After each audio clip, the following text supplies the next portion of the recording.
2025 সালে যারা মাধ্যমিক দিবে তাদের জন্য এই ভিডিওটি। যারা ভূগোলে 100তে 100 পেতে চাও তাদের জন্য এই ভিডিওটি বিশেষ করে বানানো হয়েছে। আমি বিগত 3 বছরে যেসব সাজেশন দিয়েছি তাতে কিন্তু 100% কমন এসছে এবং আমার অনেক স্টুডেন্ট 90% প্লাস নম্বর পেয়েছে এবং প্রতি বছরই একজন করে স্টুডেন্ট 199ভাবে প্রতি বছরই পেয়েছে। সুতরাং তোমরাও যদি এই ভিডিওটি সম্পূর্ণ দেখো এবং ফলো করো, আজকের ভিডিওটির 2 নম্বর প্রশ্নগুলো বলবো যে কোন প্রশ্নগুলো বেশি গুরুত্বপূর্ণ, কোন প্রশ্নগুলো কতটা গুরুত্বপূর্ণ। আমি 2 নম্বরে প্রায় 112টি প্রশ্ন সেট করেছি। এর মধ্যে থেকে মাধ্যমিকে সমস্ত প্রশ্ন কিন্তু কমন চলে আসবে। সুতরাং এই ভিডিওটি না টেনে সম্পূর্ণ দেখবে। 2 নম্বরের প্রশ্নগুলি বিভাগ গয়ে থাকবে এবং প্রতিটি প্রশ্নের মান যেহেতু 2, এই প্রশ্নগুলো যথাযথ না লিখলে 2-এ 2 কিন্তু পাওয়া যাবে না। আমি আজকের ভিডিওতে শুধুমাত্র প্রশ্নগুলি বলবো এবং তার একটা সংক্ষিপ্ত ধারণা দেব এবং পরবর্তী ভিডিওতে কিভাবে লিখতে হবে এই 2 নম্বর প্রশ্নগুলি তা বিস্তারিত আলোচনা করব। তো আজকের ভিডিওতে প্রথম যে প্রশ্নটা রয়েছে, প্রথম প্রশ্নটা হচ্ছে পর্যায়ন বলতে কি বোঝো। তাহলে পর্যায়ন জিনিসটা কি? যে প্রক্রিয়ায় বন্ধুর ভূমিরূপ বা উঁচু নিচু ভূমিরূপগুলো অবরোহণ এবং আরোহণ প্রক্রিয়ায় প্রায় সমতল ভূমিতে পরিণত হয় তাকে বলা হয় পর্যায়ন। যত পাশে স্টার মার্কস দেওয়া থাকবে সেই প্রশ্নের গুরুত্বটা ততটা বেশি মনে করতে হবে। আজকে দ্বিতীয় প্রশ্ন, ধারণ অববাহিকা বলতে কী বোঝো, এটাও গুরুত্বপূর্ণ। আচ্ছা, ধারণ অববাহিকাটা কী জিনিস? যে আমরা অববাহিকা বলতে যেটা বুঝি যে একটা কোনো নদীতে যে সমস্ত অঞ্চল থেকে জল আসে সেই সমগ্র অঞ্চলটা ওই নদীর অববাহিকা। ধারণ অববাহিকা বলতে বোঝায় সাধারণত পার্বত্য অঞ্চলে কোনো নদীর যে ছোট ছোট যে অববাহিকাগুলো সম্মিলিতভাবে একটা বৃহৎ অববাহিকা তৈরি করে, সেই ছোট ছোট অববাহিকাগুলোকে বলবো ধারণ অববাহিকা। আজকের তৃতীয় গুরুত্বপূর্ণ প্রশ্ন রয়েছে বহির্জাত প্রক্রিয়া সংজ্ঞা। বহির্জাত প্রক্রিয়াটা কী জিনিস? বহির্জাত প্রক্রিয়া এটা একটি ভূমিরূপ প্রক্রিয়া। ভূপৃষ্ঠে নানান ধরনের ভূমিরূপ তৈরি হয়, পাহাড়, পর্বত, মালভূমি, সমুদ্রখাত, বদ্বীপ আরও নানান ভূমিরূপ যে তৈরি হয় সেগুলো হলো ভূমিরূপ প্রক্রিয়া। ভূমিরূপ প্রক্রিয়ার 2টো ভাগ আছে, একটা হচ্ছে মহাজাগতিক, একটা পার্থিব প্রক্রিয়া। আবার পার্থিব প্রক্রিয়ার 2টো ভাগ, একটা অন্তর্জাত প্রক্রিয়া, একটা বহির্জাত। তার বহির্জাত প্রক্রিয়া কাকে বলবো? যেসব ভূমিরূপ প্রক্রিয়াগুলো ভূপৃষ্ঠের ওপরে ক্রিয়াশীল হয়ে ভূমিরূপের পরিবর্তন ঘটায় কিংবা নতুন ভূমিরূপ সৃষ্টি করে সেই সব প্রক্রিয়াকে বলা হবে বহির্জাত প্রক্রিয়া। বহির্জাত প্রক্রিয়ার উদাহরণ কী হবে? অবরোহণ, আরোহণ, এগুলো বহির্জাত প্রক্রিয়ার উদাহরণ। আবহবিকার, ক্ষয়ভবন, এগুলো হলো বহির্জাত প্রক্রিয়ার উদাহরণ। এই 4 নম্বর প্রশ্নটা খুবই গুরুত্বপূর্ণ প্রশ্ন। 4 নম্বর প্রশ্ন, মন্থকূপ কাকে বলে অথবা টিকা আসতে পারে মন্থকূপ। এটা খুবই গুরুত্বপূর্ণ প্রশ্ন। আচ্ছা, মন্থকূপটা কী জিনিস? এটা নদীর উচ্চ প্রবাহে বা উচ্চ গতিতে অবঘর্ষ প্রক্রিয়ায় নদী খাতে অবঘর্ষ প্রক্রিয়ায় সৃষ্ট ভূমিরূপ হলো মন্থকূপ। 5 নম্বর প্রশ্ন, প্লাবনভূমি বলতে কী বোঝো। আচ্ছা, প্লাবনভূমিটা কী জিনিস? যে বন্যার সময় বা নদী খাতের জল যখন উপচে পড়ে, নদী খাতের 2 পাশের জল যখন উপচে পড়ে আর পলি বালি সঞ্চিত হয় তখন সেটাকে বলা হয় প্লাবনভূমি। পরের প্রশ্ন 6 নম্বর প্রশ্ন, স্বাভাবিক বাঁধটা কী জিনিস? স্বাভাবিক বাঁধ বলতে বোঝায় যে নদী খাতের 2 পাশে ক্রমাগত পলি বালি সঞ্চয়ের ফলে বাঁধের ন্যায় যে ভূমিরূপ সৃষ্টি হয় সেটাকে বলা হয় স্বাভাবিক বাঁধ। নদীর মধ্যগতিতে এক উল্লেখযোগ্য সংযোজিত ভূমিরূপ হচ্ছে স্বাভাবিক বাঁধ। প্লাবনভূমি ও সংযোজিত ভূমিরূপ। 7 নম্বর, ষষ্ঠাঘাতের সূত্র মোটামুটি ইম্পর্টেন্ট, H.W. হপকিন্স দিয়েছে, যেখানে বলা হয়েছে নদীর গতিবেগ যদি দ্বিগুণ হয় তাহলে তার বহন ক্ষমতা বাড়বে 64 গুণ, 64 টাইমস। এরপরে 8 নম্বর প্রশ্ন আছে নদী বাঁক হবে না, নদী বাঁক বা মিয়েন্ডার। তো এখানে ক হবে নদী বাঁক বা মিয়েন্ডার। এই নদী বাঁক বা মিয়েন্ডারটা কী জিনিস? যে নদীর যখন উচ্চগতি ছেড়ে মধ্যগতি কিংবা নিম্নগতিতে প্রবাহিত হয় তখন নদীর গতিপথের যে ঢাল সেটা কিন্তু কমে যাওয়ার কারণে নদী আঁকে বেঁকে প্রবাহিত হয়। এই যে নেঁকে বেঁকে প্রবাহিত হয় নদী বাঁক, এটাইকে বলা হয় মিয়েন্ডার বা নদী বাঁক। পলল ব্যাজনী 9 নম্বর প্রশ্ন, পলল ব্যাজনী। পলল ব্যাজনীটা কী জিনিস? পলল ব্যাজনী নদীর মধ্যগতিতে সৃষ্ট সঞ্চয়জাত ভূমিরূপ যা হাত পাখার নেই। নদী যখন পার্বত্য প্রবাহ ছেড়ে সমভূমিতে প্রবেশ করে তখন নদীর গতিবেগ অনেকটা হ্রাস পায়, ফলে পলিবালি সঞ্চিত হয়ে কিংবা পলল শঙ্কু বিভাজিত হয়ে সেটা যখন হাত পাখার নেই ছড়িয়ে ছিটিয়ে পড়ে তখন সেটাকে বলা হয় পলল ব্যাজনী। এরপরে আছে পাখির পায়ের মতো বদ্বীপ কিভাবে সৃষ্টি হয়। নম্বরের প্রশ্ন, 3 নম্বরের প্রশ্ন হতে পারে এটা, যে পাখির পায়ের মতো বদ্বীপ কখন সৃষ্টি হয়। শাখায় বিভক্ত হয় এবং পাখির পায়ের মতো বদ্বীপ সৃষ্টি হওয়ার মূল কারণ হচ্ছে যখন নদীর মোহনায় সৃষ্টি হয়ে থাকে। ভারতে শাখা নদীগুলো বিভাজিত হয়ে যায়, 2 বা একাধিক শাখা নদী অবস্থান করে এবং পলিবালির সঞ্চয় ঘটে। ঘোড়ামারা দ্বীপের বেশিরভাগ অংশ ডুবে যাওয়ার কারণ কি? এই ঘোড়ামারা দ্বীপের বেশিরভাগ অংশ ডুবে যাওয়ার কারণ 11 নম্বর প্রশ্ন। মূল 2টি কারণ বলা যাবে। একটা হচ্ছে বিশ্ব উষ্ণায়নের ফলে সমুদ্র জলতলের উচ্চতা বৃদ্ধি একটি, আর অপরটি হলো ঘূর্ণিঝড়ের কারণে বিভিন্ন সময় এই ঘোড়ামারা দ্বীপের বিভিন্ন অংশ কিন্তু ডুবে গেছে। 12 নম্বর প্রশ্ন, হিমরেখা কাকে বলে? হিমরেখা কাকে বলে? যে কাল্পনিক রেখার উপরে পর্বত গাত্রে, মাথায় রাখবে যে পার্বত্য হিমবাহের ক্ষেত্রে যে পর্বত গাত্রে বরফ জমে থাকে সেটাকে বলা হয় হিমরেখা। তাহলে পার্বত্য অঞ্চলে পর্বত গাত্রে যে রেখার উপরে বরফ জমে থাকে সেটাকে বলা হয় হিমরেখা। হিমরেখার উচ্চতা কোন কোন বিষয়ের উপর নির্ভরশীল? উচ্চতা কোন কোন বিষয়ের উপর নির্ভরশীল? হিমরেখার উচ্চতা উপর নির্ভরশীল, সেটা হচ্ছে অক্ষাংশ। যদি ভূমির উচ্চতা হয়, ভূমির ঢাল, উচ্চতা হবে, উচ্চ অক্ষাংশ হয় হিমরেখার উচ্চতা বেশি হবে। আবার যদি নিম্ন অক্ষাংশে হয়। 14 নম্বর প্রশ্ন, বাকশৃঙ্গ কাকে বলে? আচ্ছা, বাকশৃঙ্গটা কি জিনিস? যে পার্বত্য হিমবাহের ক্ষেত্রে হিমবাহ এবং পর্বত গাত্রের মধ্যে যে ফাঁকটা থাকে সেটাকে বাকশৃঙ্গ বলে।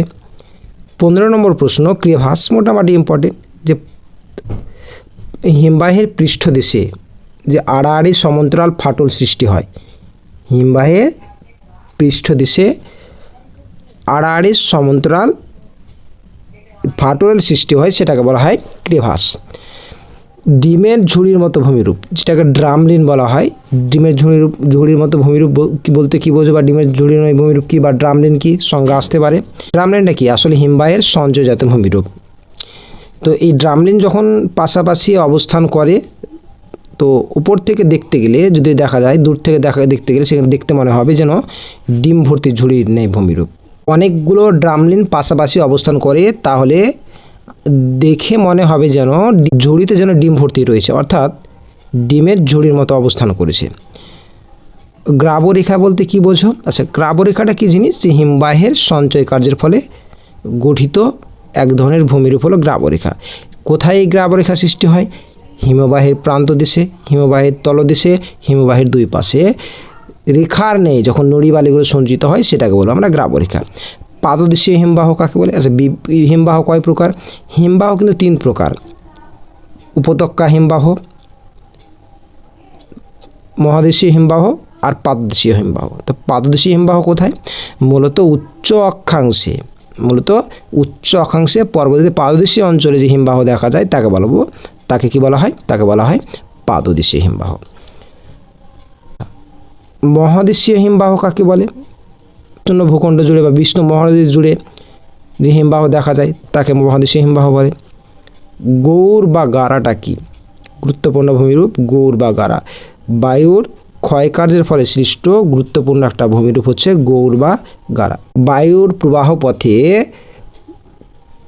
কোনো টিলা অবস্থান করলে সেই টিলার নিচের দিকটা যদি কোমল শিলা দ্বারা গঠিত এবং উপরের দিকটা যদি কঠিন শিলা দ্বারা গঠিত হয়, তাহলে বায়ুর অবঘর্ষ প্রক্রিয়ায় নিচের দিকটা ক্ষয় পেয়ে যায় এবং উপরের দিকটা ব্যাঙের ছাতার ন্যায় অবস্থান করে। এইটাকে বলা হয় গৌর বা গারা বা ব্যাঙের ছাতার মতো ভূমিরূপ বা মাশরুম রক। এরপরের যে প্রশ্নটা আছে তির্যক বালিয়াড়ি। আচ্ছা, তির্যক বালিয়াড়ি বা বারখান বালিয়াড়ি, অর্থাৎ বারখান বালিয়াড়িটা কি, তির্যক বালিয়াড়ির কিন্তু একটা উদাহরণ। তো তির্যক বালিয়াড়িটা কী জিনিস, অর্থাৎ বায়ু প্রবাহের গতিপথের সাথে আড়াআড়িভাবে যেসব বালিয়াড়িগুলো অবস্থান করে তাদেরকে বলা হয় তির্যক বালিয়াড়ি। আর বারখান বালিয়াড়ি তির্যক বালিয়াড়ির একটা উদাহরণ মাত্র। এর পরের প্রশ্ন যেটা আছে যে অপসারণ গর্ত কিভাবে সৃষ্টি হয়, এটা প্রশ্ন কিন্তু আগে এসেছিল, এবার কিন্তু গুরুত্বপূর্ণ, একবার এসেছিল অপসারণ গর্তটা কিভাবে সৃষ্টি হয়। তো সংজ্ঞা দিতে হবে প্রথমে যে অপসারণ গর্তটা কি। অপসারণ গর্তটা হলো যে অপসারণ প্রক্রিয়ায় পলিবালি মরু অঞ্চলে যখন পলিবালি স্থানান্তরিত হয়ে অপসারণ প্রক্রিয়ায় যে গর্তের সৃষ্টি হয় সেটা অপসারণ গর্ত। তো এটা কীভাবে সৃষ্টি হয়, যেমন প্রবল বায়ু প্রবাহের কারণে, উৎপত্তি কী, প্রবল বায়ু প্রবাহের কারণে পলিবালি ক্রমাগত কোনো স্থান থেকে যখন এক স্থানচ্যুত হয়, অর্থাৎ এক স্থান থেকে অন্য স্থানে সরে যায় কোনো একটা, তখন সেখানে কিন্তু একটা গর্তের সৃষ্টি হয়, সেটাকে বলা হয় অপসারণ গর্ত বা ব্লো আউট। আচ্ছা, এর পরের প্রশ্ন 12 নম্বর প্রশ্ন, প্লায়াহ্রদ। প্লায়াহ্রদ কি, প্লায়াহ্রদ বলতে কি বোঝায়, জলধারা এবং বায়ুর সম্মিলিত কার্যের ফলে গঠিত একটা ভূমিরূপ হচ্ছে প্লায়াহ্রদ। আসলে প্লায়াহ্রদটা কি, যে মরু অঞ্চলে যখন ওই যে অপসারণ গর্তগুলো সৃষ্টি হয়, ওই অপসারণ গর্তে জল জমলে, নদী এসে মিলিত হলে সেখানে জল জমে, তখন সেটাকে বলা হয় প্লায়াহ্রদ। অর্থাৎ মরু অঞ্চলে অপসারণ গর্তে জল জমে যে হ্রদের সৃষ্টি হয় সেটাই হচ্ছে প্লায়াহ্রদ। আচ্ছা, পরের প্রশ্ন, দক্ষিণ গোলার্ধের দুটি উষ্ণ মরুভূমির নাম। দক্ষিণ গোলার্ধে অনেক উষ্ণ মরুভূমি আছে, তার মধ্যে উল্লেখযোগ্য আছে প্যাটাগোনিয়া মরুভূমি আছে একটা, তারপরে গ্রেট অস্ট্রেলিয়ান ডিজার্ট, এগুলো হচ্ছে দক্ষিণ গোলার্ধের দুটি উষ্ণ মরুভূমির নাম। কালাহারিও তো দক্ষিণ গোলার্ধে অবস্থিত, কালাহারিও দক্ষিণ গোলার্ধে অবস্থিত একটি কিন্তু উষ্ণ মরুভূমি। পরের প্রশ্ন, বাজাদা। আচ্ছা, বাজাদাটা কী জিনিস, বাজাদা কাকে বলে। বাজাদা এবং পেডিমেন্ট দুটো কিন্তু পাশাপাশি অবস্থান করে। পেডিমেন্ট কি, বাজাদা কি, পেডিমেন্ট কোনটা বলবো আর বাজাদা কোনটাকে বলবো। পেডিমেন্ট হলো যে ইনসেল বার্চ, অর্থাৎ মরু পাহাড়ের পাদদেশীয় ক্ষয়জাত ভূমিরূপ, পাদদেশীয় অঞ্চলে ক্ষয়জাত ভূমিরূপ হচ্ছে পেডিমেন্ট, অর্থাৎ ক্ষয়জাত সমপ্রায় ভূমি। মরু পাহাড়ের পাদদেশীয় অঞ্চলে ক্ষয়জাত সমপ্রায় ভূমি হচ্ছে পেডিমেন্ট, এবং পেডিমেন্টের নিচের দিকে বা পশ্চাদে অবস্থিত সঞ্চয়জাত ভূমিরূপ বাজাদা। 24 নম্বর প্রশ্ন হয়ে গেল। 25 নম্বর প্রশ্ন, লোয়েস। লোয়েস কি, আচ্ছা, লোয়েস বায়ুর সঞ্চয়জাত ভূমিরূপ। লোয়েস কথার অর্থ হচ্ছে স্থানচ্যুত বস্তু। মরু বা আর লোয়েসটা কি জিনিস, বহুদূর উড়ে গিয়ে লোয়েস ভূমিতে বলতে সঞ্চিত হয়ে বোঝায় যে যখন সমভূমি সৃষ্টি করে সেটাকে বলা হয় লোয়েস বালে সমভূমি। আর ওই স্থানচ্যুত বস্তুই হলো বায়ুর। 26 নম্বর প্রশ্ন, উষ্ণতা হ্রাসের স্বাভাবিক হার বলতে ক্ষয়কার্যের ট্রপোস্ফিয়ারে উচ্চতা বাড়ার সাথে সাথে উষ্ণতা হ্রাস পায় প্রতি কিলোমিটারে 6.49 ডিগ্রি বা 6.5 ডিগ্রি সেন্টিগ্রেড। এটাকেই বলা হয় স্বাভাবিক উষ্ণতা হ্রাসের স্বাভাবিক হার। এরপরের প্রশ্ন, অ্যালবেডো কি, অ্যালবেডো, অ্যালবেডো কাকে বলা হয়, অ্যালবেডো বলতে কি বোঝো। অ্যালবেডো হলো আসলে সূর্য থেকে যে আগত সৌরকিরণ সেটা যখন সরাসরি প্রতিফলিত হয়ে মহাশূন্যে ফিরে যায়, অর্থাৎ বায়ুমণ্ডল বা ভূপৃষ্ঠকে উত্তপ্ত না করেই সরাসরি মহাশূন্যে ফিরে যায়, তখন সেটা বলা হয় অ্যালবেডো। গড় অ্যালবেডো কত, 34%। কোথাও 35% থাকতেও পারে, দুটোই ঠিক হবে, কিন্তু গড় অ্যালবেডো সাধারণত 34 ধরা হয়। 34 থেকে প্রায় 35% হচ্ছে গড় অ্যালবেডো, এটা কিন্তু মাথায় রাখতে হবে।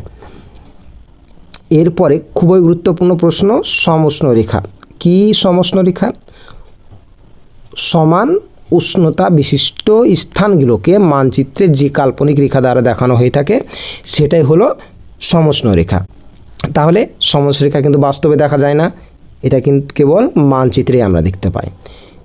নেক্সট, বৈপরীত্য উত্তাপ কাকে বলে? আচ্ছা, বৈপরীত্য উত্তাপটা কী জিনিস? আচ্ছা, ট্রপোস্ফিয়ারে আমরা সাধারণত দেখি যে উচ্চতা বাড়ার সাথে সাথে উষ্ণতাটা কিন্তু হ্রাস পায়, কিন্তু কখনো কখনো দেখা যায় যে উচ্চতা বাড়ার সাথে সাথে উষ্ণতাও কিন্তু বাড়তে থাকে, তখন সেটাকে আমরা বলবো বৈপরীত্য উত্তাপ। এই ধরনের ঘটনা কিন্তু বেশি ঘটে পার্বত্য অঞ্চলে। পার্বত্য অঞ্চলে কেন? যখন দেখা যায় যে রাতের বেলা ক্যাটাবেটিক বায়ু পর্বতের উপত্যকায় নেমে আসে, এর ফলে পর্বতের উপত্যকায় শীতল বায়ু এবং পর্বতের উপত্যকার উপর দিকে উষ্ণ বায়ু অবস্থান করে, তখন সেটাকে বলবো বৈপরীত্য উত্তাপ। বৈপরীত্য উত্তাপ সৃষ্টির কারণ অনেকগুলো কারণ আছে।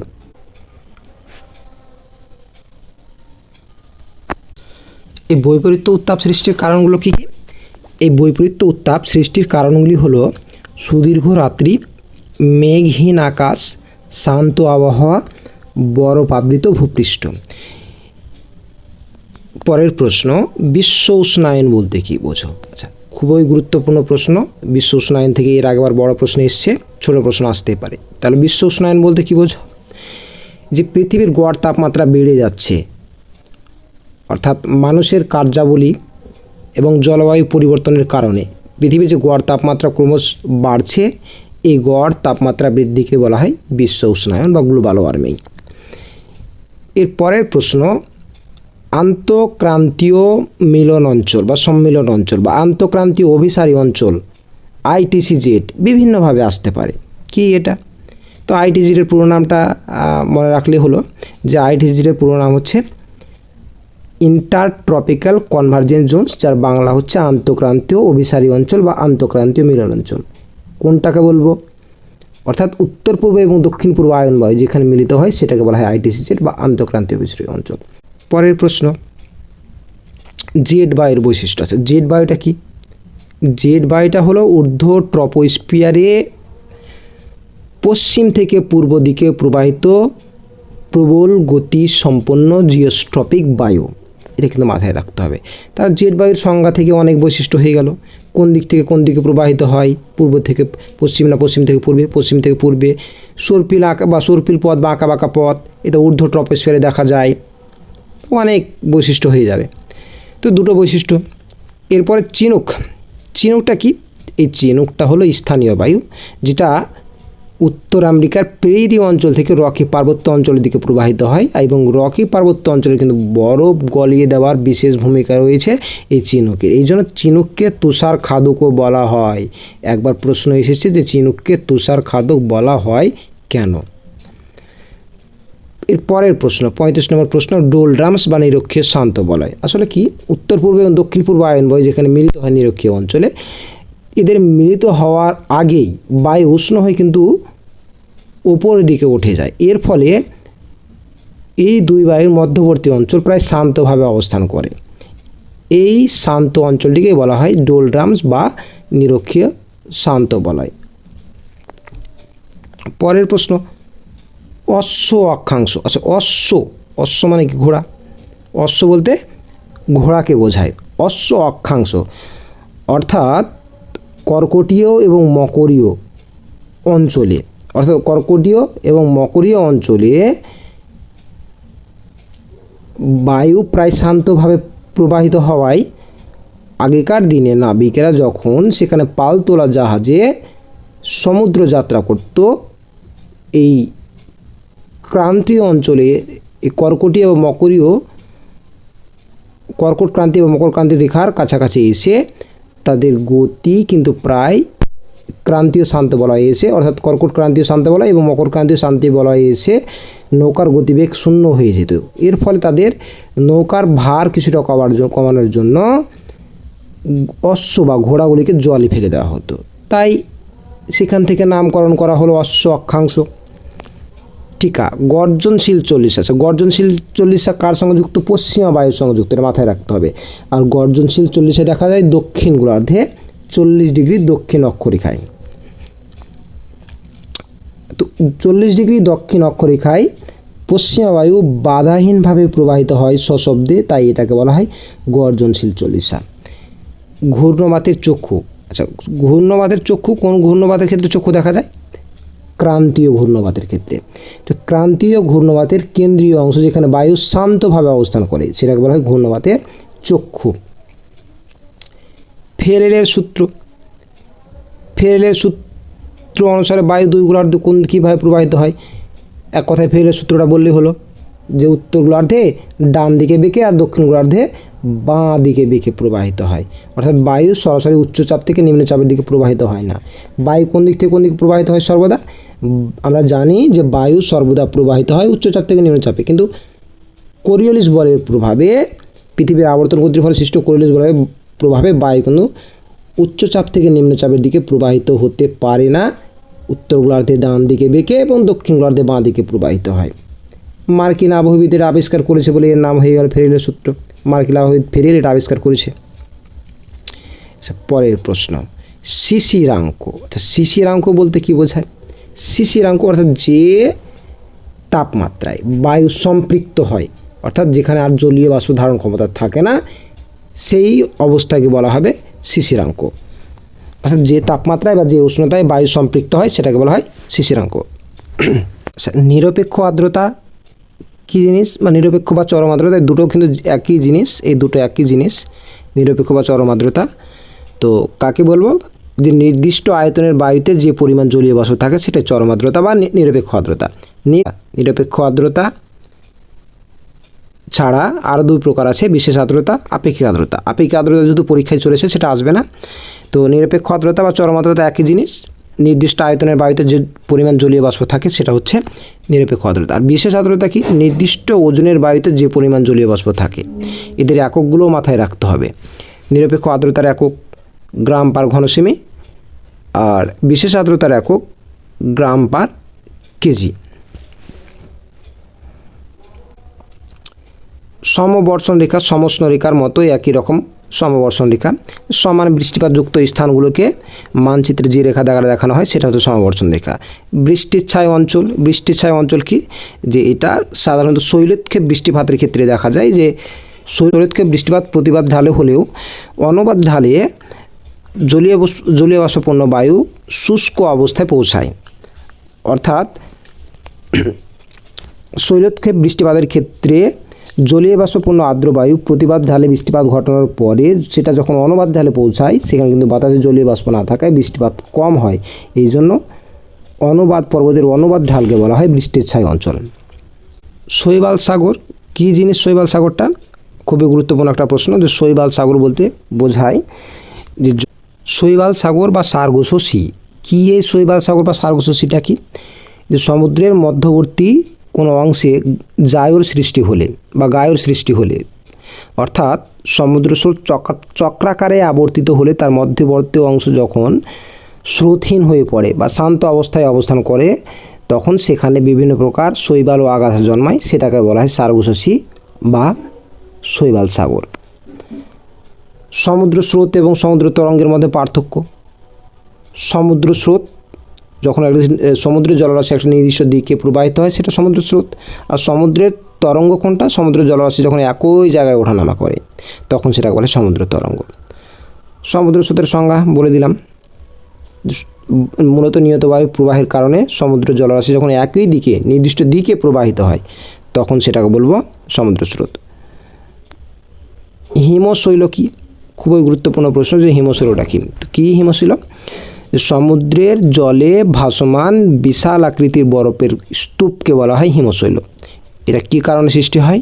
এর সৃষ্টির কারণ হলো যে মহাদেশীয় হিমবাহের প্রান্তভাগ থেকে যখন বিশাল আকৃতির বরফের স্তূপ ভেঙে পড়ে ভাসতে থাকে সমুদ্রের জলে তখন সেটাকে বলবো আমরা হিমশৈল। আচ্ছা, বান ডাকা। বান ডাকাটা কী জিনিস? জোয়ারের সময় সমুদ্রের জলরাশি সমুদ্রের দিক থেকে নদীর উল্টো দিকে প্রবল বেগে প্রবেশ করে, প্রবল জলোচ্ছ্বাস ঘটে প্রবেশ করে, তখন সেটাকে আমরা বলবো বান ডাকা। আচ্ছা, এরপরে হিমপ্রাচীর কি? হিমপ্রাচীর? হিমপ্রাচীর হলো উষ্ণ এবং শীতল স্রোতের মধ্যবর্তী অংশ সেটাকে বলবো হিমপ্রাচীর। 51 নম্বর প্রশ্ন, আটলান্টিক মহাসাগরের দুটি শীতল স্রোত ও দুটি উষ্ণ স্রোতের নাম লেখো। তাহলে আটলান্টিক মহাসাগরে অনেকগুলো শীতল স্রোত, অনেকগুলো উষ্ণ স্রোত আছে। শীতল স্রোত কোনগুলো আছে? শীতল স্রোতের মধ্যে উল্লেখযোগ্য হচ্ছে ক্যানারি স্রোত আছে। আটলান্টিক মহাসাগরের সবচেয়ে উল্লেখযোগ্য স্রোতের মধ্যে আরও শীতল স্রোত হচ্ছে ল্যাব্রাডর স্রোত। তো এই দুটি হলো উল্লেখযোগ্য শীতল স্রোত। এবার উষ্ণ স্রোত তো অনেক আছে। উষ্ণ স্রোত আছে, ব্রাজিল স্রোত আছে, উপসাগরীয় স্রোত আছে, নিরক্ষীয় স্রোত আছে। আটলান্টিক মহাসাগরের শীতল স্রোতের মধ্যে পড়ছে ল্যাব্রাডর স্রোত, ক্যানারি স্রোত, ফকল্যান্ড স্রোত, কুমেরু স্রোত, বেঙ্গুয়েলা স্রোত। এতগুলো শীতল স্রোত আছে, তার মধ্যে যে কোনো একটি করে বলতে বলো, বা দুটি উষ্ণ দুটি শীতল, দুটি করে আসতে পারে বা একটি করে আসতে পারে। উষ্ণ স্রোত অনেকগুলো আছে, ব্রাজিল স্রোত, দক্ষিণ নিরক্ষীয় স্রোত, উত্তর নিরক্ষীয় স্রোত, ইরমিঙ্গা স্রোত, উপসাগরীয় স্রোত, উত্তর আটলান্টিক ড্রিফট বা উত্তর আটলান্টিক স্রোত, বা যেটাকে নরওয়ে স্রোতও বলা হয়ে থাকে, নরওয়ে উপকূলে নরওয়ে স্রোত বলা হয়ে থাকে। এগুলো কিন্তু প্রত্যেকটাই কিন্তু উত্তর আটলান্টিকের উষ্ণ স্রোত। প্রশান্ত মহাসাগরে অনেকগুলো উষ্ণ স্রোত আছে, শীতল স্রোত আছে, সেগুলোর নাম মনে রাখতে হবে। তো প্রশান্ত মহাসাগরের শীতল স্রোতগুলো কী আছে? উল্লেখযোগ্যের মধ্যে কুমেরু স্রোত, হামবোল্ট স্রোত বা পেরু স্রোত যেটাকে বলা হয়, খুবই গুরুত্বপূর্ণ স্রোত একটা, যেটা এল নিনো এবং লা নিনার জন্য দায়ী। হামবোল্ট স্রোত বা পেরু স্রোত। ওহাসিও স্রোত, ক্যালিফোর্নিয়া স্রোত, এগুলো হলো শীতল স্রোত। প্রশান্ত মহাসাগরের উষ্ণ স্রোতগুলির মধ্যে উল্লেখযোগ্য স্রোত হচ্ছে উত্তর নিরক্ষীয় স্রোত, দক্ষিণ নিরক্ষীয় স্রোত, কুরোশীয় স্রোত বা যেটাকে জাপান স্রোতও বলা হয়ে থাকে, নিউ সাউথ ওয়েলস স্রোত। এগুলো হচ্ছে উল্লেখযোগ্য উষ্ণ স্রোত। আচ্ছা, সিজিগি কি? সিজিগি জিনিসটা কি? সিজিগি বলতে যেটা বোঝায় যে চাঁদ, সূর্য, পৃথিবী যখন একই সরলরেখায় অবস্থান করে সেটাকে বলা হয় সিজিগি। তো সিজিগির আবার দুটো ভাগ আছে, সংযোগ আর প্রতিযোগ, সেগুলোকে আবার পরে পড়তে হবে ডিটেলসে। অ্যাপোজি ও পেরিজি জোয়ার কি? অ্যাপোজি এবং পেরিজি। অ্যাপো মানে দূরে, পেরি মানে নিকটে, অর্থাৎ যখন পৃথিবী থেকে চাঁদের দূরত্বটা অনেক বেশি হয় সেটাকে বলা হয় অ্যাপোজি জোয়ার। আর পৃথিবী থেকে চাঁদের দূরত্ব যখন কম হয়, এরপরে যে চাঁদের আকর্ষণে যে জোয়ারটা সৃষ্টি হয় সেটাকে বলো পেরিজি জোয়ার। বর্জ্য ব্যবস্থাপনা বলতে কী বোঝো? বর্জ্য ব্যবস্থাপনা হলো বর্জ্যের বিজ্ঞানসম্মত ব্যবহার, বিজ্ঞানসম্মত উপায়ে, অর্থাৎ যে পদ্ধতির মাধ্যমে বিজ্ঞানসম্মত বা পরিবেশ বান্ধব পদ্ধতিতে বর্জ্য পদার্থের পরিমাণ হ্রাস করা অথবা বর্জ্য পদার্থকে পুনরায় ব্যবহারের উপযোগী করে তোলা, কিংবা বর্জ্যগুলিকে নির্দিষ্ট স্থানে ফিরে দেওয়া হয়, তখন সেটাকে বলা হয় বর্জ্য ব্যবস্থাপনা। বর্জ্যের পুনর্ব্যবহার কি? বর্জ্যের পুনর্ব্যবহার বর্জ্য ব্যবস্থাপনার একটি কিন্তু গুরুত্বপূর্ণ অংশ। তো পুনর্ব্যবহার বলতে কি, যেসব বর্জ্য কোনো বর্জ্যকে গুণমান বৃদ্ধি করে আবার যদি পুনরায় ব্যবহার করা যায় তখন সেটাকে বলা হয় বর্জ্যের পুনর্ব্যবহার। যেমন এমনও হতে পারে যে কোনো একটা কাঠের জিনিস ভেঙে গেল, সেটাকে আবার ভেঙে গেলে নতুন কোনো শক্ত কোনো জিনিস যখন তৈরি করা হবে সেটাকে বর্জ্যের পুনর্ব্যবহার করা যেতে পারে। যখন কলমে আমাদের কালি শেষ হয়ে গেল সেটাকে আমরা যদি রিফিল করে ব্যবহার করি সেটাও বর্জ্যের পুনর্ব্যবহার। ইউট্রোফিকেশন খুবই গুরুত্বপূর্ণ প্রশ্ন। ইউট্রোফিকেশন কি?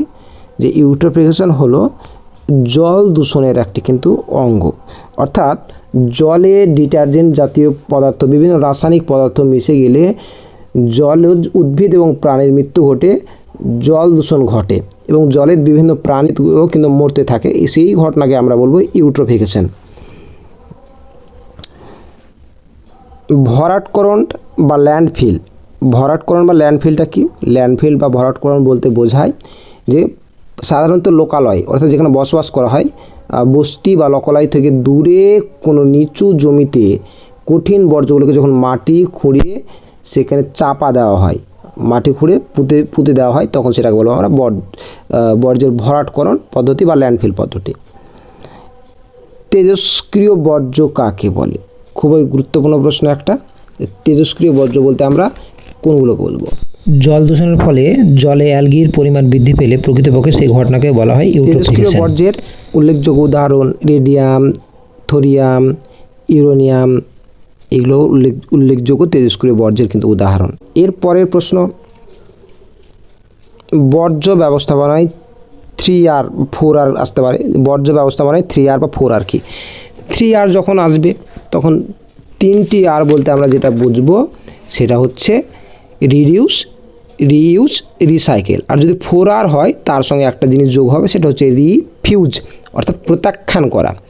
রিডিউস মানে কমানো, রিইউজ মানে পুনরায় ব্যবহার করা, রিসাইকেল মানে কি পুনরাবর্তন, অর্থাৎ নতুন কিছু তৈরি করা, আর রিফিউজ মানে কি সেটাকে কোনো মতে না ব্যবহার করা, একেবারে প্রত্যাখ্যান করে দেওয়া। তাদের তেজস্ক্রিয় বর্জ্য বলে, যেমন ইউরেনিয়াম। এরপরে বর্জ্যের পুনর্নবীকরণ।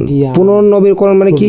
যেটা রিসাইকেল, পুনরায়, যখন কোনো বর্জ্যকে পুনরায় কোনো নতুন বর্জ্য পরিণত করা, নতুন কোনো দ্রব্যে পরিণত করা হয়, কোনো বর্জ্যকে যখন পুনরায় নতুন দ্রব্যে পরিণত করা হয় তখন সেটা বলা হয় রিসাইকেল বা পুনর্নবীকরণ বা পুনরাবর্তন।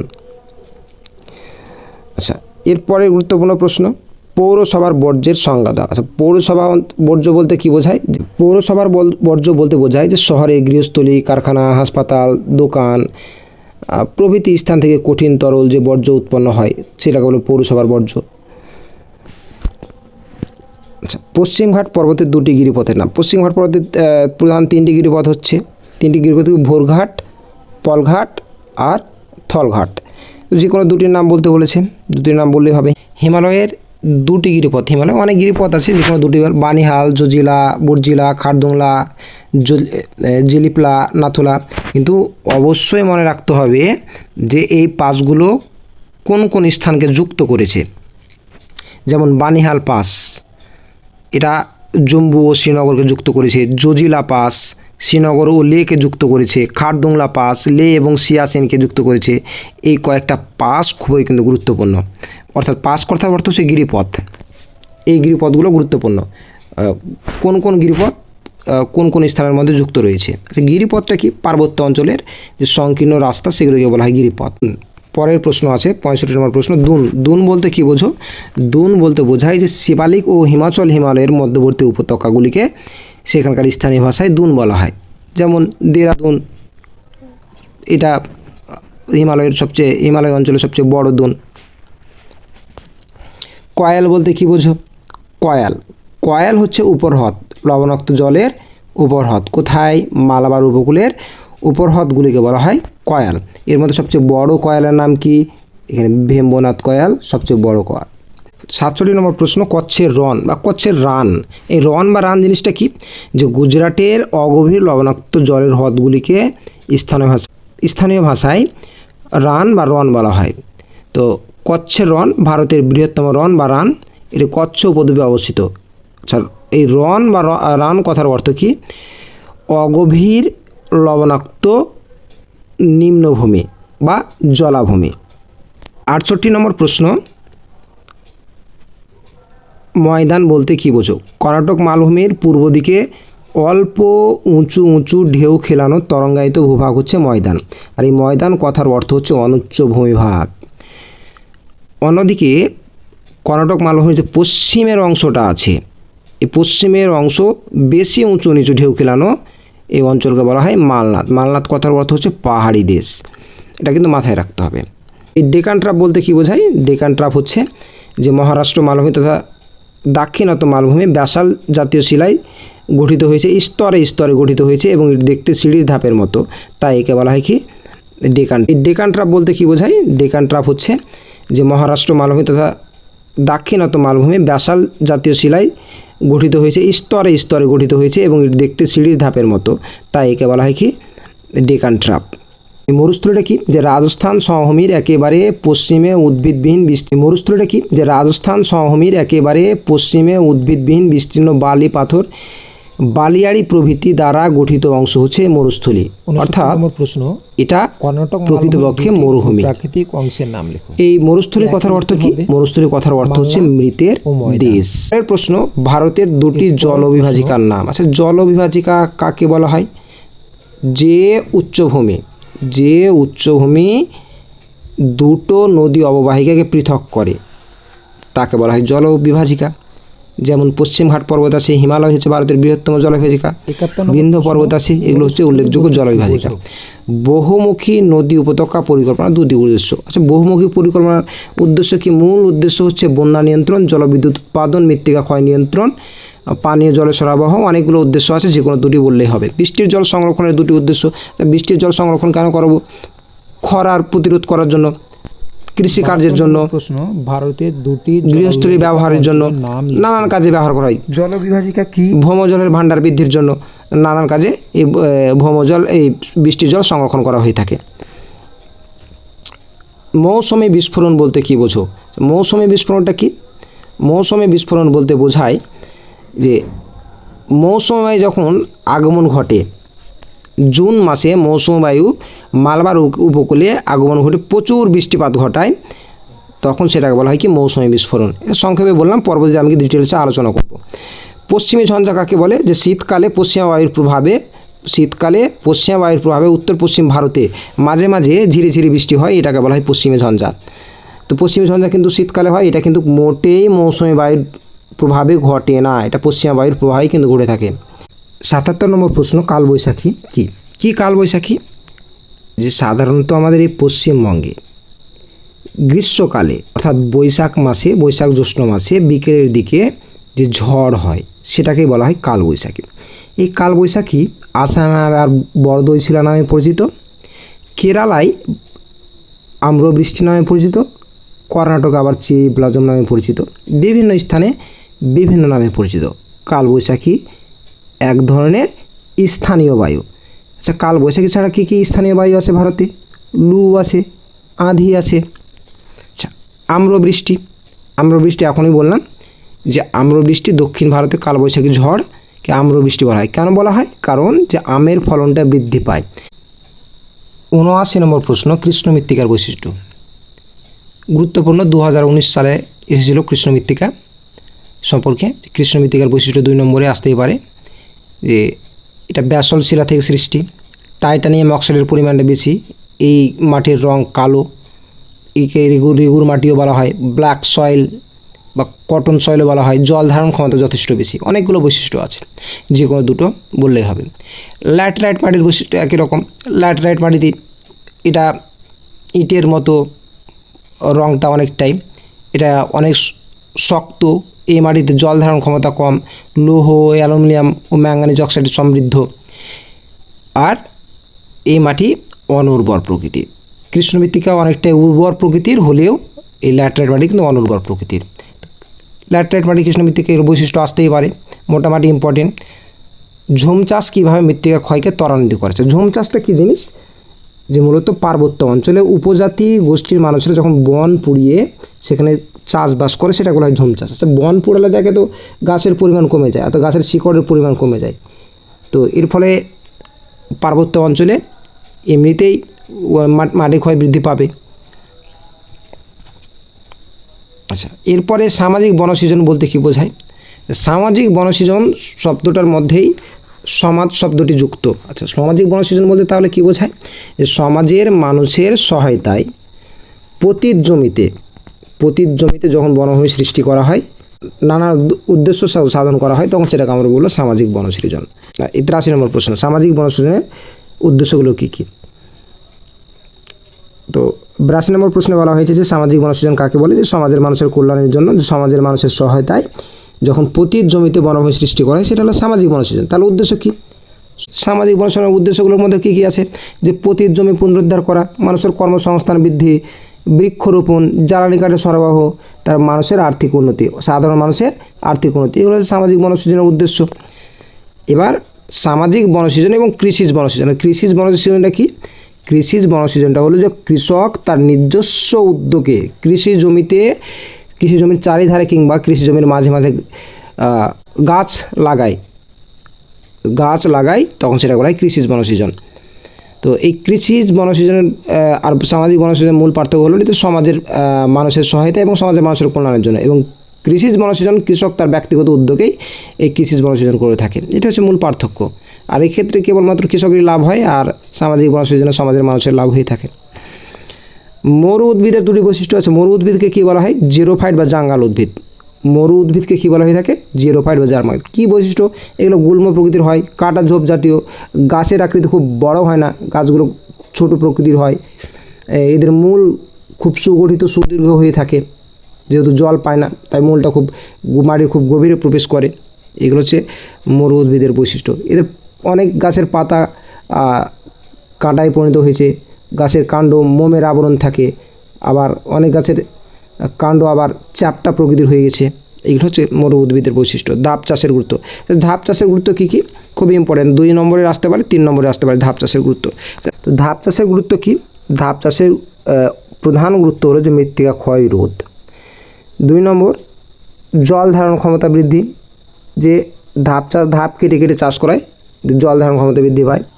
কৃষিকাজ, ধাপ চাষের ফলে কৃষিকাজের সুবিধা হয়। তো এইগুলো হলো ধাপ চাষের গুরুত্ব। রবি শস্য বলতে কী বোঝো? 87 নম্বর প্রশ্ন, যে রবি শস্য। রবি শস্য কোনগুলো? শীতকালে স্বল্প বৃষ্টিপাতের উপর নির্ভর করে যেসব বৃষ্টিপাত হয়ে যেসব শস্য চাষ করা হয় সেগুলোকে বলা হয় রবি শস্য। বাণিজ্যিক ফসল কি? যে বৃহদায়তন খামারে আধুনিক পদ্ধতিতে বাণিজ্যিক উদ্দেশ্যে যেসব শস্য উৎপাদন করা হয়ে থাকে তাহলে সেগুলোকে বলা হয় বাণিজ্যিক ফসল। 89 নম্বর প্রশ্ন, বাগিচা কৃষি কাকে বলা হয়? বাগিচা মানে কি? বাগান। তো বাগান করে চাষ করা হয়ে থাকে যেসব শস্য সেগুলোকে বলা হয় বাগিচা কৃষি, যেমন চা, কফি, রাবার, সেগুলোকে বলা হয় বাগিচা কৃষি। এরপরে আছে 90 নম্বর প্রশ্ন, রবি শস্য খারিফ শস্যের মধ্যে পার্থক্য। রবি শস্য কোনগুলো? খারিফ শস্য কোনগুলো? খারিফ শস্য তো বর্ষাকালে চাষ করা হয়, রবি শস্য শীতকালে। খারিফ শস্যে বৃষ্টিপাতের পরিমাণটা বেশি প্রয়োজন, রবি শস্যের বৃষ্টিপাতের পরিমাণটা কম। অর্থকারী ফসল বলতে কী বোঝাচ্ছে? অর্থকারী ফসল বলতে যেসব শস্যগুলো কৃষক মুদ্রা উপার্জনের উদ্দেশ্যে ফসল উৎপাদন করে থাকে সেগুলোকে বলবো অর্থকারী ফসল, যেমন পাট, কার্পাস, এগুলো হচ্ছে অর্থকারী ফসল। মিলেট বলতে কী বোঝো? খুবই গুরুত্বপূর্ণ প্রশ্ন। মিলেট বলতে কী বোঝো? আচ্ছা, মিলেট কোনগুলোকে বলা হয়? যে সাধারণত শুষ্ক অঞ্চলে বা মরুপ্রায় অঞ্চলে যেখানে বৃষ্টিপাতের পরিমাণটা খুব কম, সেখানে স্বল্প বৃষ্টিপাতের উপর নির্ভর করে যেসব নিকৃষ্ট দানা শস্যের চাষ করা হয় সেগুলোকে বলা হয় মিলেট। অর্থাৎ জোয়ার, বাজরা, রাগি, এগুলো হলো মিলেট এর উদাহরণ। 93 নম্বর প্রশ্ন, জীবিকা সত্তাভিত্তিক কৃষি বলতে কী বোঝো? বা জীবিকা সত্তাভিত্তিক কৃষি কাকে বলা হয়? জীবিকা সত্তাভিত্তিক কৃষি কাকে বলা হয়? যেসব শস্য মানুষ নিজেদের জীবন ধারণের জন্য বা পরিবারের চাহিদা মেটানোর জন্য যেসব শস্য চাষ করা হয় সেগুলো বলা হয় জীবিকা সত্তাভিত্তিক কৃষি। যেমন জীবিকা সত্তাভিত্তিক কৃষির মূল ফসলই হলো ধান। নিবিড় পদ্ধতিতে নিজেদের পরিবারের চাহিদা পূরণের জন্য যেসব শস্য উৎপাদন করে সেগুলোকে বলা হয় জীবিকা সত্তাভিত্তিক কৃষি। অনসারী শিল্প কাকে বলে? খুবই গুরুত্বপূর্ণ। যে কোনো বৃহৎ আয়তন শিল্পের উৎপাদিত দ্রব্যকে কাঁচামাল হিসেবে ব্যবহার করে যেসব ছোটো ছোটো শিল্পগুলো গড়ে ওঠে সেসব ছোটো শিল্পগুলোকে ওই বৃহৎ আয়তন শিল্পের অনসারী শিল্প বলে। যেমন ইঞ্জিনিয়ারিং শিল্প। অনসারী, এবারে ইঞ্জিনিয়ারিং শিল্প কাকে বলা হয়? ইঞ্জিনিয়ারিং শিল্প কি? যে মানুষের দক্ষতা, মানুষের মেধা ইত্যাদির সাহায্যে বিভিন্ন আয়তনের কলকব্জা, যানবাহন তৈরি করাকে কী বলা হয়ে থাকে? ইঞ্জিনিয়ারিং শিল্প বলা হয়ে থাকে। এরপরে বিশুদ্ধ কাঁচামাল ও অবিশুদ্ধ বাজার। বিশুদ্ধ কাঁচামাল যে কোনো একটা আসতে পারে দুটোর মধ্যে। বিশুদ্ধ কাঁচামাল কাকে বলে?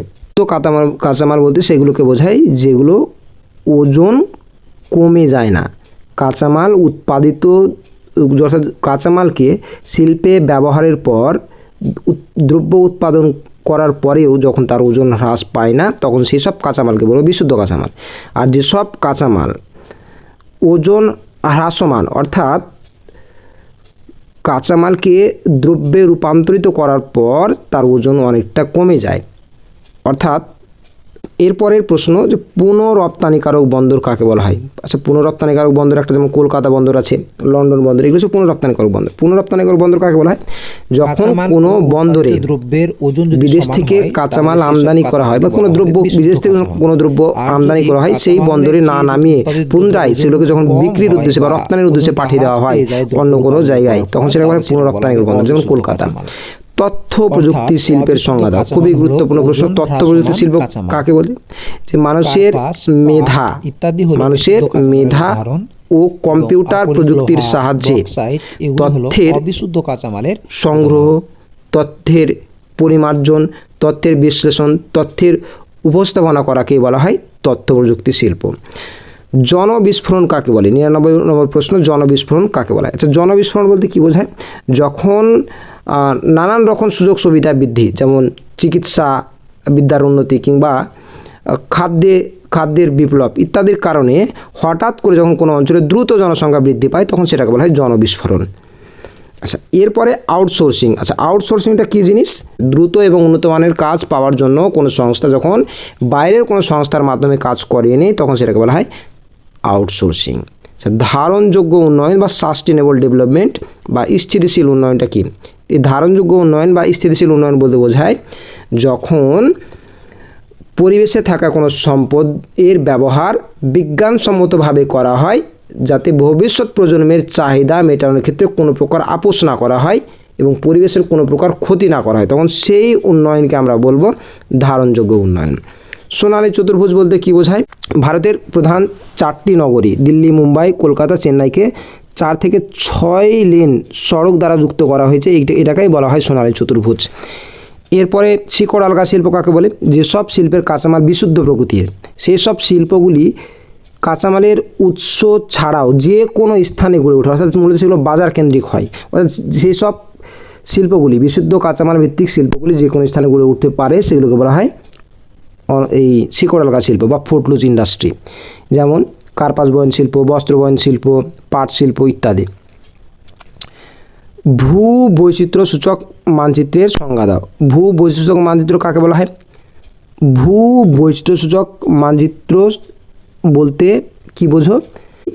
ভূপৃষ্ঠের নানান প্রাকৃতিক ও আর্থসামাজিক বৈশিষ্ট্যগুলিকে সুনির্দিষ্ট স্কেলে বিভিন্ন প্রতীক ও সংকেতের মাধ্যমে তুলে ধরা হয়, তখন সেটাকে বলা হয় কি? ভূ বৈচিত্র্য সূচক মানচিত্র বা টোপোগ্রাফিক্যাল ম্যাপ বা টোপোশিট।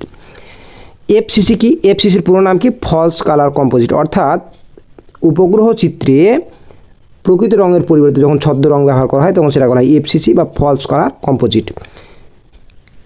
সেন্সর বলতে কী বোঝো? 106 নম্বর প্রশ্ন, সেন্সর বলতে কী বোঝো? তো সেন্সরটা কি? যে ক্যামেরায় যে বিশেষ যন্ত্রের মাধ্যমে বিভিন্ন বস্তু থেকে প্রতিফলিত তরঙ্গ সংগ্রহ করে সেই বস্তুর বৈশিষ্ট্য তুলে ধরে তখন সেটা বলা হয় সেন্সর। অর্থাৎ এগুলো কৃত্রিম উপগ্রহে ক্যামেরায় যে বিশেষ যন্ত্র লাগানো থাকে, যে বিশেষ যন্ত্রের সাহায্যে প্রতিফলিত তরঙ্গ সংগ্রহ করে কোনো বস্তুর ছবি বা প্রতিচ্ছবি তুলে ধরে সেটাকে বলা হয় সেন্সর। সেন্সর দুই প্রকার, অ্যাক্টিভ সেন্সর যেমন রাডার, প্যাসিভ সেন্সর যেগুলো আমাদের ক্যামেরাগুলো মোবাইলে ব্যবহার করি সেগুলো প্যাসিভ সেন্সর। সূর্য সমলয় ও ভূসমলয় উপগ্রহের মধ্যে পার্থক্য। সূর্য সমলয় দ্রাঘিমা রেখা বরাবর উত্তর থেকে দক্ষিণে যেসব উপগ্রহগুলো পৃথিবীকে আবর্তন করে সেটাকে বলা হয় সূর্য সমলয়। আর ভূসমলয় কি? যে অক্ষরেখা বরাবর পূর্ব থেকে পশ্চিমে যেসব উপগ্রহগুলি ঘুরে চলেছে সেগুলোকে বলা হয় ভূসমলয় উপগ্রহ। সক্রিয় সেন্সর এবং নিষ্ক্রিয় সেন্সরের মধ্যে পার্থক্য। সক্রিয় সেন্সর কি? অ্যাক্টিভ বা সক্রিয় সেন্সর যেসব সেন্সর নিজস্ব আলোক তরঙ্গ পাঠিয়ে বিভিন্ন বস্তুর তথ্য সংগ্রহ করে সেগুলো হচ্ছে সক্রিয় সেন্সর, যেমন রাডার। নিষ্ক্রিয় সেন্সর কি? যেসব সেন্সরের ছবি তোলার জন্য নিজস্ব আলো নেই, সূর্যের আলো আমরা ব্যবহার করি বা অন্য কোনো কৃত্রিম আলো ব্যবহার করা হয় বা সূর্যের আলো ব্যবহার করা হয় সেগুলোকে বলা হয় কি? নিষ্ক্রিয় সেন্সর, যেমন ক্যামেরা। এবার সূর্য সমলয় বা সান সিঙ্ক্রোনাস উপগ্রহের সংজ্ঞা, এটা তো বললাম যে সূর্য সমলয় উপগ্রহ কাকে বলে? যেসব কৃত্রিম উপগ্রহ পৃথিবীকে উত্তর ও দক্ষিণ মেরু বরাবর প্রদক্ষিণ করে চলেছে তাদের বলা হয় সূর্য সমলয় বা সান সিঙ্ক্রোনাস উপগ্রহ। আর ভূ সমলয় কোনটা? যেসব কৃত্রিম উপগ্রহ নিরক্ষরেখা বা অক্ষরেখা বরাবর পশ্চিম থেকে পূর্ব দিকে পৃথিবীকে প্রদক্ষিণ করে চলেছে তাদের ভূ সমলয় বলা হয়। যেমন ভারতের ইনস্যাট একটি ভূ সমলয়। ভূ সমলয় কিন্তু অনেক উঁচুতে বসানো হয়ে থাকে, প্রায় 18 থেকে 36,000 কিলোমিটার উপরে। সূর্য সমলয়ের উদাহরণ কি? যেমন ল্যান্ডস্যাট আছে ভারতের, IRS, ফ্রান্সের স্পট, এগুলো হচ্ছে সূর্য সমলয় উপগ্রহের উদাহরণ। উপগ্রহ চিত্রের দুটি ব্যবহার। উপগ্রহ চিত্রের দুটি ব্যবহার। উপগ্রহ চিত্র তো নানান কাজে ব্যবহার করা হয়ে থাকে। আবহাওয়ার তথ্য দিতে বা আবহাওয়া কোথায় আছে মানচিত্র তৈরিতে, প্রতিরক্ষা কাজে, নানান কাজে উপগ্রহ চিত্র ব্যবহার করা হয়। দূরসংবেদনের দুটি সুবিধা অসুবিধা। দূরসংবেদনের সুবিধা কি? যে কোনো বস্তুকে না ছুঁয়েই ছবি সংগ্রহ করা হয়, দুর্গম অঞ্চলের ছবি পাওয়া যায়, তারপরে বিভিন্ন অঞ্চলের বিভিন্ন সময়ের ছবি কিন্তু তোলা যায়। সুবিধা অসুবিধা কি, যে যদি আবহাওয়া পরিষ্কার না থাকে, আবহাওয়া খারাপ থাকলে কিন্তু দূরসংবেদনের ছবি আসতে কিন্তু খারাপ, ছবি ভালো আসে না দূরসংবেদনের ক্ষেত্রে। আর কি, যে ব্যয়বহুল, আধুনিক প্রযুক্তির প্রয়োজন, এগুলো হচ্ছে অসুবিধা। তো যেহেতু খুব ভিডিওটি খুব লম্বা হয়ে যাচ্ছে, তাই 2 মার্কের আজকে এই ভিডিওতে 2 নম্বর প্রশ্ন পর্যন্ত আরও করা হয়। পরের ভিডিওতে আমরা 3 নম্বরের যে প্রশ্নগুলো আছে সেগুলো কিন্তু ঠিক এইভাবে আলোচনা করব এবং পরবর্তীতে বিস্তারিত কীভাবে লিখলে